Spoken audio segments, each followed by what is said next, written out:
A great book doesn't just tell a story, but carries strong social and cultural messages. I'm Jim Masters, CUTV News. After a career teaching social studies to grades 7 through 12, Jennifer Louise Haes retired to pursue her lifelong passion of writing. Jennifer is the author of Changes in Crystal Springs, the story of a family seeking change in a small Minnesota town fraught with racial discrimination. The story follows 8-year-old Bib Harper and his family who moved to Minnesota to begin a new life, but encounter the political turmoil of the civil rights movement. Though she wrote Changes in Crystal Springs back in 1996, she would not publish the novel until May of 2014. Jennifer Louise Haes joins me in the CUTV News studios to talk about the book, the writing process, and much more. And Jennifer Louise Haes joins me here in the CUTV News studio. Jennifer, welcome to the program. It's great to have you with us today. Thank you. So you are a retired school teacher. You Yes. taught for many, many years, grades 7 through 12. What was the subject matter that you taught? Social studies. Social studies. Did teaching social studies at all help you or guide you at all when you decided you wanted to write and become an author? It helped with the history, knowing the history and some of the psychology. So you were able to pull from that and from Yes. those experiences as a teacher. When you retired, was there an aha moment or a source of inspiration for you that got you to say, you know, I would really love to write and become an author? Was there sort of a master plan to do that when you retired? Something you've always wanted to do, maybe even when you were teaching? Or did it just sort of happen for you? Well, I was writing before I retired, and I wrote this book long before I retired from teaching. So you were still teaching as you were writing the book. Right. So you were doing that at night or on the weekends, Yes, or what at was the night process and like during for the you? weekends. So you were trying to squeeze in as much time Right. as you could to. Right. But what was the trigger for you? What was the inspiration for you to want to write and be an author? I just made up stories and fantasized from the time I was just Little a girl? little girl, and I've just done it all my life. Now you were born in Iowa, right? And you lived in northern Minnesota. Very cold up there. And what was it like growing up, to set the stage, because the book really is set, you know, in that area? What was really the atmosphere like at that time when you grew up in northern Minnesota? I grew up outside of Minneapolis, which is southern Minnesota, actually. It is, I yeah. lived in northern Minnesota later on in my your life. yeah. The area was very white. It was very anti-Indian. It was a supporter of what I would call the Jim Crow laws. A lot of people. So it was very racially divided. Racially and divisive. divided. It was, and you grew up in that atmosphere. Right. How about your own family? Was your family? My mother and father grew up in the 30s and 40s, and they reflected that background. So that They was were not their liberal. belief system. And so the book itself, Changes in Crystal Springs, it's a great name, but how did you come up with the name? What was the inspiration for the name of the book? The name of the town in the book is Crystal Springs, and I wanted to call it Changes because at the end of the book, I'm hoping that the town is going to change. it's my hope that the town will change. So the change would be from- for the better. For the better. This is the book here. It's really an incredible read. I mean, it's really amazing. So you came up with that title, and the title, after reading the book, I mean, you see it on the screen there. I love this shot with the cat and the lake. Is that symbolic of anything? Well, the lake is, in Minnesota, is full of lakes. Oh, yeah, yeah. I mean, I remember as a child, everywhere you went, there was a lake. Yeah. So, and the main character in the book is very attached to a cat. So I wanted the cat on the dock in front of the lake. Now, Bib, Harper, and the characters that are in the book, how did you create the characters, and how did you give them the life in the book that you do? What was your thought process? And I'm getting a sense that the book is sort of almost autobiographical in certain ways. There's elements within the book that tell the story of your own life. Is that true? Tell us about that. Bib Harper is 8 years old. He starts out 8 years old. And he was the same age. It's set in 1968 in a small town in Minnesota, similar to what I grew up in. And he's watching the events of the civil rights movement, and he doesn't understand why these things are happening and why there is a difference between colors of people. And so he sees it, and his attitude is similar to what I felt at that age. And the struggles with all of that too. And because being that age, you don't necessarily have a voice or much power to be able to implement change, positive change, forward-thinking change. And there was no one in the town that I grew up that supported a change. There was no fight for it. There was no fight for change in the town. It's just everybody lived from day to day, and that was that. They felt no need necessarily to have any change or to experience any change. So, without giving it all away, because it's a wonderful read and you should get the book, we'll tell you how during the course of this interview, but tell us a little bit about the book, about the story itself, and some of the things that character Bib Harper goes through in the book. Well, Bib is very sincere, very sympathetic, very loving boy. And he grew up in the South, and his family moved north to try to... Very familiar to your story. Yeah. Very, very familiar.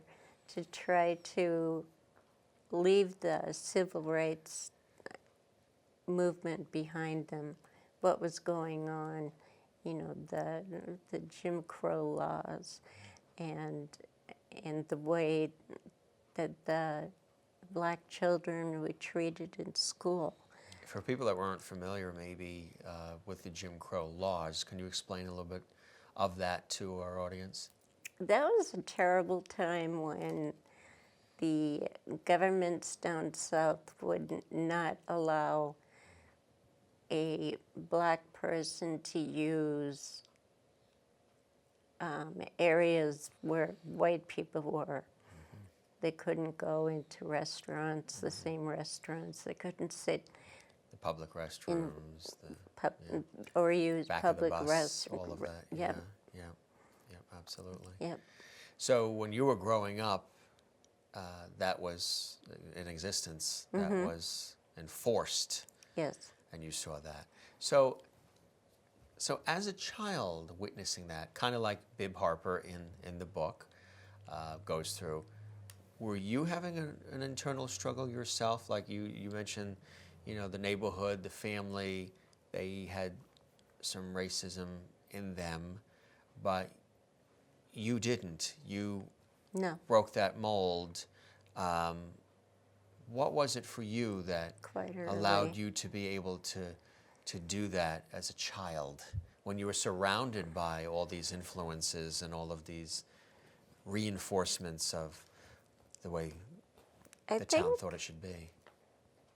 a lot of it had to do with I had a very strong spiritual faith, even when I was young. And I never believed in separating people. I never believed in judging people. And even when I was very, very young. And so it was easy for me to have the same attitude that Bib does. It's like, why is this happening? I don't understand. Absolutely, right. So were there things you were able to do in your own life when you were growing up in Minnesota to sort of get away from that and maybe try to make positive change? I mean, the book obviously has a moral to it. It has a story. It makes you want to think. I mean, when I was reading it, it really makes, because current times right now, there's a lot of racial strife in America.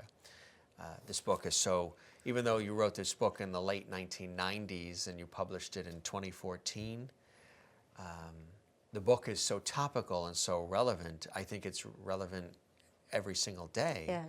Because we're going through all of these struggles, and Right. we're continuing to go through all these struggles. So the book, Changes in Crystal Springs, it's something that you can keep going back to and following Bib Harper, the main character's struggles with all of this. So like Bib, tell us a little bit more about some of the struggles that Bib goes through in the book, and when you were writing the book, sort of this cathartic process that it must have been for you, a therapeutic process for you. As you're writing, as you're seeing the words on paper that you're writing in this book, Changes in Crystal Springs, you're almost probably even mouthing the words because they're so identifiable with you and your own experience. Well, the book happened because I woke up one morning and I heard a little boy's voice say, "This year I got a jackknife," or something like that, in my Christmas stocking. Yeah.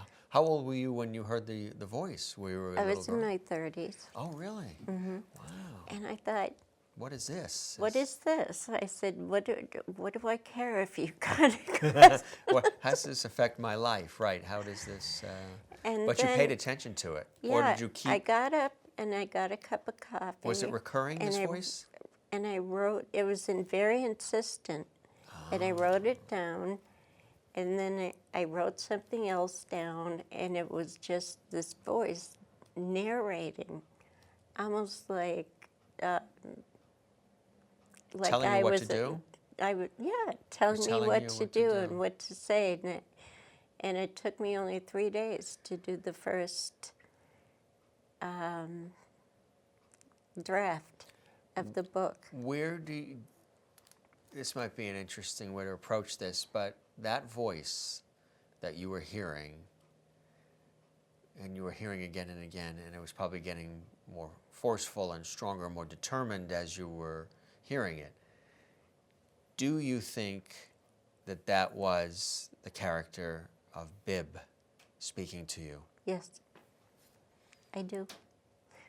A lot of people That's- think I'm strange, but I No, do. that's what in reading the book and in meeting you in this interview, that's exactly what my first thought was, that the voice you were hearing was the voice Was of this little Bib, boy. which also tied to your youth. So your own elements of your own childhood and your own youth were coming back in the form of a voice, which turned into a character of Bib Harper Right. in your book. Right. Is that correct? Yes. Everything is all tied together. Yes. So to me, that means this is a story that has always needed to be told in, in a fictional way. It's a family book. You say like for 8th graders and above, really, they'll get the genesis of this book. But this is a story that's probably been burning within you I think so. all your life, even when you were teaching I in think school.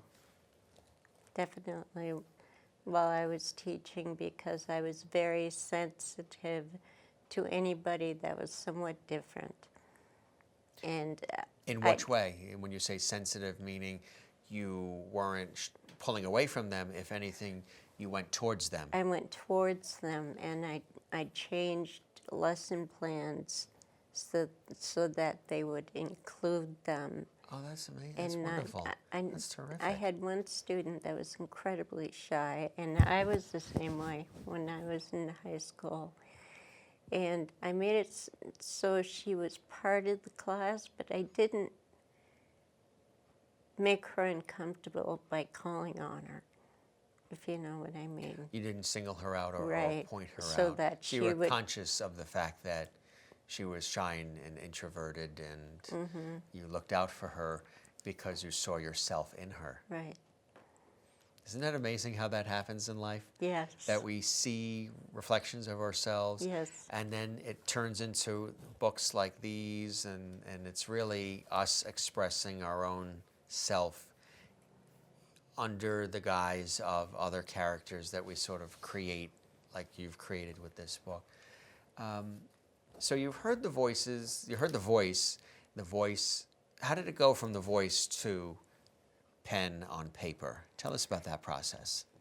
As I said, it was narrated to me, so I would just write and write and write. And there was times when I would want to stop and take a break, and it would be like, wait a minute, I got to get this down, I got to get that down. And he told me about the other characters and his mother. And what I did was I took away all of the, well, not all of them, but most of the things that people my age and older and living in small areas associated with black people. Like, black people are all Baptist, so I made them Catholic. Oh, okay, yeah, that's interesting, yeah. Different things like that.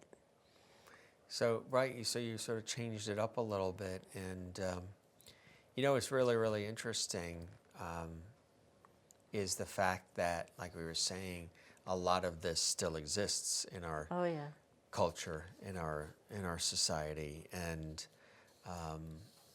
when you were writing the book, were you hoping that people would take something from the book and apply it to their own lives? That you were hoping that people that see the world like the town you grew up in and the time you grew up in Minnesota, not that there aren't towns that are still like that, and people perhaps. What was your overall message for people? Were you hoping to reach them and maybe have them think differently? I wanted them to remember the struggle of the civil rights movement. And I wanted them to remember that what happened to Martin Luther King, which is the ending of the book, the murder, it was a murder. It wasn't an assassination, it was a murder. And the reaction of the people in the Bibbs neighborhood was a lot different than the reaction from my neighborhood when that happened. Yeah. So, Bib Harper getting, tying in with the book, Bib Harper is going through these struggles of trying to understand and make sense of all of this. And it's a very violent time, right? Tell us a little bit more about the book and some of the story for our audience. He lives in a small trailer park, and it's an African American neighborhood, and he's trying to make friends at his school, and he's having a hard time, and he doesn't understand why, because to him people are people. He's a very loving child, and when he comes across racism or a racist comment, it sort of goes over his head, and like his sister will be with him, and someone made a racist comment, and she had a street fight with the boy that made the comment, But that's not Bib's personality to be violent or to be... No, and he didn't understand what the comment meant. Right. And his sister wouldn't explain it to him because she was protecting him. He didn't see it in that way. He didn't. No. Right, exactly. So take us more through the story and the depth of the story and some of the other struggles that Bib goes through and how he comes to realize that maybe the way he thinks isn't the way everybody else in the town When he first comes, thinks. he's assigned to a lower level of school than he should have been, because he goes to a Catholic school, and where they had been from in South, he hadn't been allowed to attend the school. So his mother taught him very well. And so when he got to Minnesota, he was able to add. He was 8 years old, and there was assumptions made. So he had to prove himself in order to get to the right grade in school. And he was very frustrated because he wanted to learn. Right. And as his understanding, he didn't understand it was because of his color, that people had made assumptions about him. And so, but he did. He proved himself, and he became very popular with the children and the nuns and the priest, because they saw that he was very intelligent and very loving person. Right. And so they gave him opportunities. Right. They gave him sort of a shot that he wasn't necessarily going to get elsewhere, Right. even from the family, right? So did some of that happen in your own life?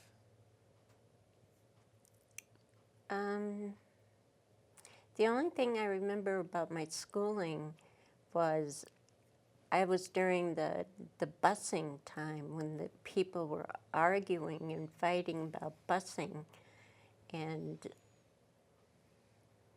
about, it was just totally ridiculous. It was really, yeah. Totally ridiculous. Absolutely.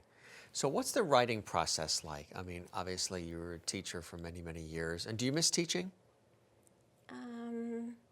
I miss my students. You miss, yeah. I bet they miss you. How many years did you teach?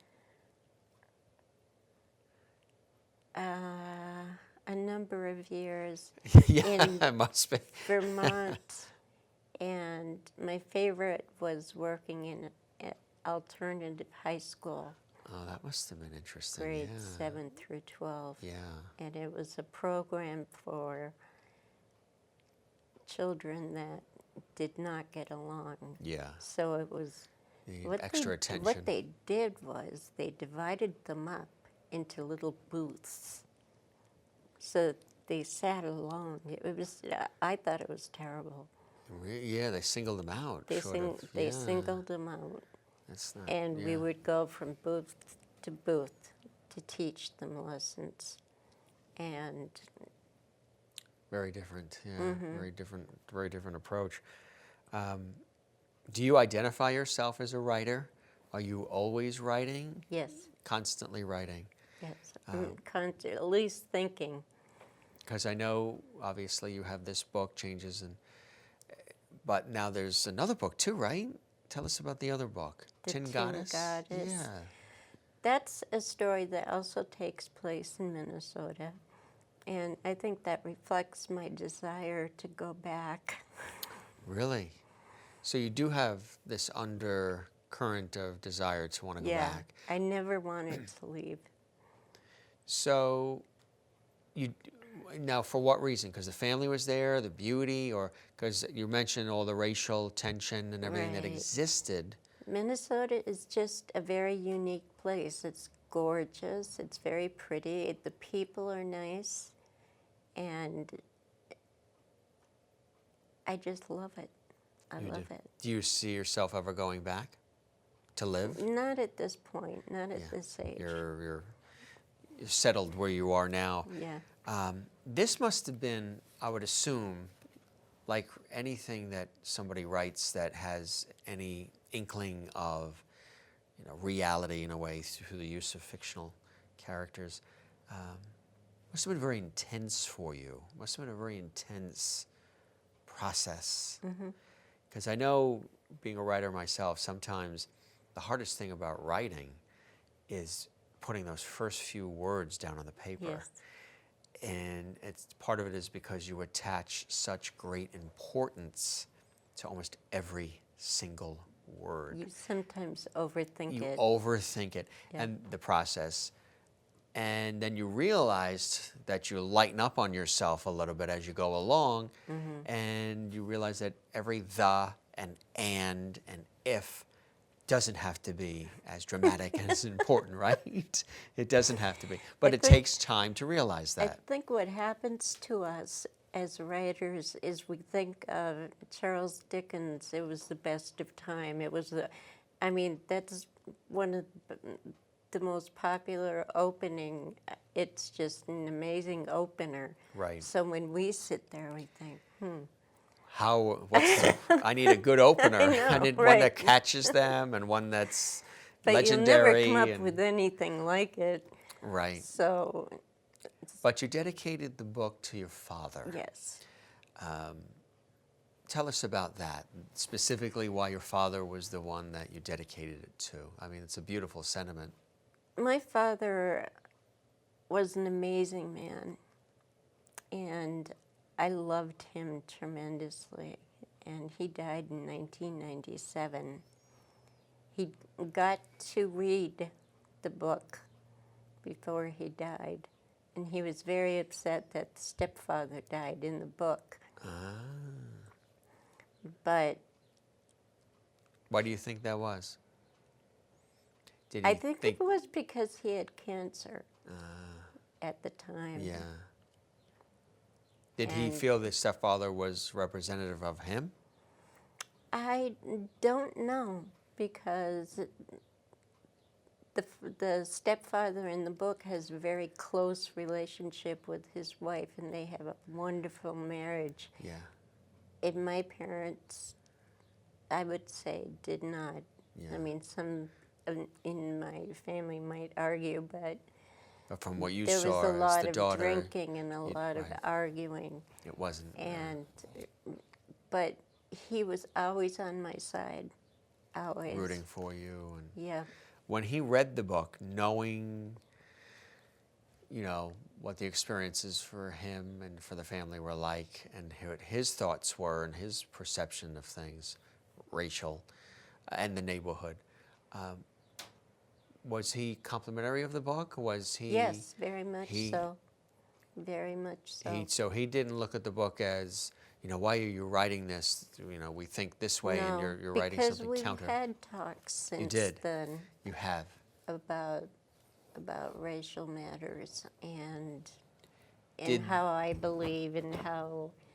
Did the family come around as years went on to a degree? To a degree.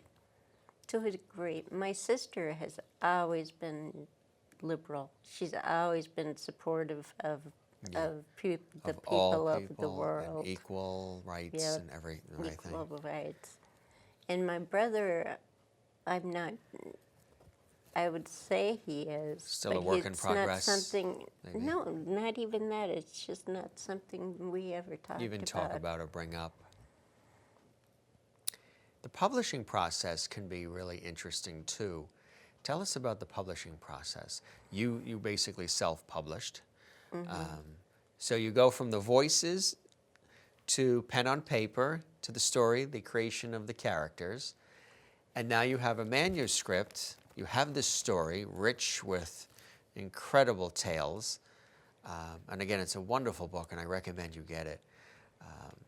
And it's so topical for now, and it's great for a youngster to read, and to maybe they'll identify with Bib or some of the stories because they might be experiencing it in their own town, or in their own classroom, or with their friends. So it's a really incredible book. It's a page turner, as they say. Thank you. But then you have to publish it. Then it has to go from here to writing it, to the manuscript, to the book. How did you get from the manuscript to the publishing process? Not so easy, is it? No. One thing that you cannot be sensitive. To rejection, because you had 1,000 rejections. You have to be able to accept the rejections. And when I finished the book and I first started putting out feelers and letters, and you know how you know. Oh, sure.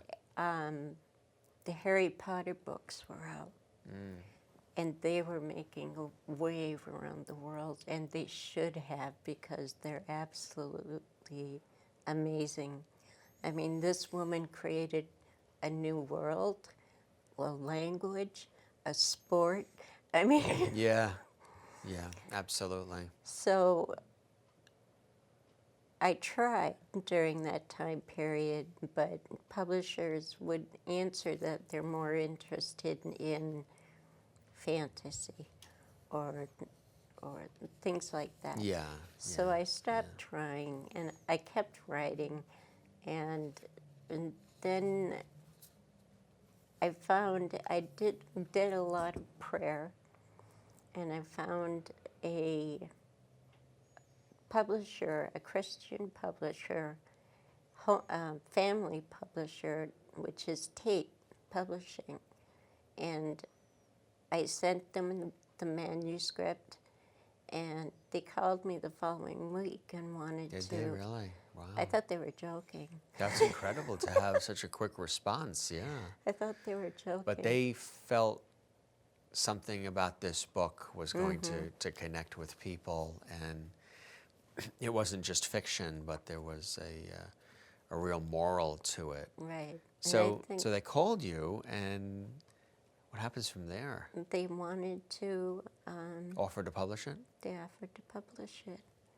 It's amazing. And it was a pretty long process. Did you ever think that would happen? Here you are. I the story, think and now that it's a book. I have a lot of faith in this book. Yeah. And I really thought it would be published, but I didn't know when. Right. Because again, you wrote this book in the 90s. So what was the reason for, some might ask, the span between the late 1990s and not, publishing it until 2014?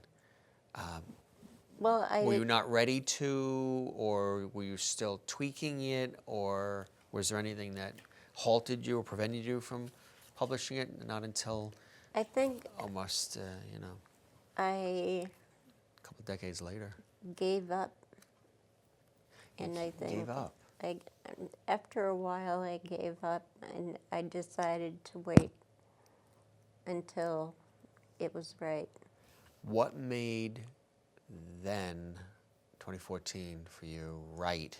What happened? What went on to make it right for you to publish it then, so many years later? It's hard to say. It's hard to say. Was there a gut feeling? Yes. Did you see things in society that said to you, people need to read this? Yes. People need to connect with this and learn from it? Because things weren't changing fast If anything, enough for me. If anything, sometimes in certain areas getting worse? Or does it seem that way now? I think it's really hard to say. Yeah. Because when you start to think that people are being accepted more, then you hear a story of a young boy being shot by a policeman, and you're thinking, oh God, nothing's changing. And although you have to think of it in perspective. Everything is a matter of perspective. Right. Absolutely. What do you hope people get out of this amazing book, Changes in Crystal Springs? What do you really hope that when somebody picks this up, is it available at Amazon too? Yes. Is it Amazon.com? And your website, Yes. as well? What's the website address? Jennifer Haes, Tate Publishing. So, what do you hope they get out of this? What's the takeaway from this book? I hope they enjoy it, but I hope they take away a feeling of understanding that not only adults went through the experience of the civil rights movement, but children did too. Right. And we don't think of that as much. That children were going through it, and they couldn't have understood. And the poor parents trying to explain to them why this is going on, why they can't use this sit on this bench, Right. or What was it? Yeah. And as a child, those questions probably came up for you. There was no understanding as to why anybody would be treated differently and why they couldn't. And you had the foresight to question all of that at a young age. It's almost like a higher consciousness to even be concerned with it, to have any concern for it, because I'm sure there were other kids that just went along not noticing it and not questioning it and not wanting to hopefully change it, either through writing a book or through teaching or just in your everyday life and how you conduct yourself. But you had some sort of extra higher consciousness or something that allowed you to recognize it at an early age, not like it, question it, and then try to make positive social change, right? right. When I was older, what was interesting about when I was teaching, and I taught about the civil rights movement and what was going on, the students I was teaching looked at me and said, "Is this true? Is this true?" Because they hadn't heard about this. Is what you're teaching us true? So that's interesting. What did you think about that they were questioning whether everything was true Well, in American history, basically American that history? they Right? hadn't been exposed to it. No, They hadn't been exposed to it. it's not in the textbooks, I guess, huh? Or not as Not descriptive. Not enough. Yeah, not enough. of Not it. enough. It's Yes. like a brief mention. I mentioned, yeah, sort of glossed over and then talk about other things. So the book, again, we really commend you on this book because it is, I mean, I can't believe, it's, kudos to you for publishing it. Thank you. Because again, you wrote it in the 1990s, lived it as a child, and then created Bib Harper. Life in Minnesota, you know, much different than in Tennessee. Bib Harper and his family have been looking forward to a new life, but the political turmoil of the late 1960s could not be left behind, and it's all through the eyes of Bib Harper. The child. Which are your eyes too, and was the voice that you heard. Yep. That's really cool stuff, isn't it? It is. It's really. I wish it was that way now. You'd like When to I hear some write. more. With the other, you're writing another book. You have Tin Goddess, which is another incredible book you should check out. But you have a third book you're writing. Any voices coming from there, or was it just this book here? It was just that one. This book here. And I wish it would happen again because Yeah, that there was it is. so, Changes in Crystal so much Springs. fun. Yeah, it's absolutely incredible. Well, this was a real treat. Anything else you'd like to share with us while we have you in reference to this book and what you see as the future of this book? This book is really taking on a life of its own. And sometimes that happens. I'd like to close with a reminder that people are people. And there isn't any difference between us. We have different languages, we have different, but it's time for people to love each other, you know, and fighting and this terrorism that's going on, it's just, it has to stop. This is 2016. Yeah, we're in the 21st century, and the world is an interesting place right now. Yeah. So we thank you very much for coming to our studio. I had fun. Yeah, this was really a very enriching conversation. And again, the book is Changes in Crystal Springs. And again, it's one of 3 books penned by this amazing lady, Jennifer Louise Haes, former school teacher turned author. As a school teacher, you were inspiring and empowering and educating and making positive change, and now retired from teaching, what you haven't necessarily, because through the book, you're still teaching lessons. Thank you, yes. You're still teaching lessons. That's Once a true. teacher, always a teacher, That's right? true, yeah. You're just doing it now through publications. Well, thank you so much for joining us Thank you. again. It was a real pleasure. We hope to see you Pleasure. again soon. Thank you. Jennifer Louise Haes. To learn more about Jennifer Louise Haes and her literary works, visit her website. I'm Jim Masters, CUTV News.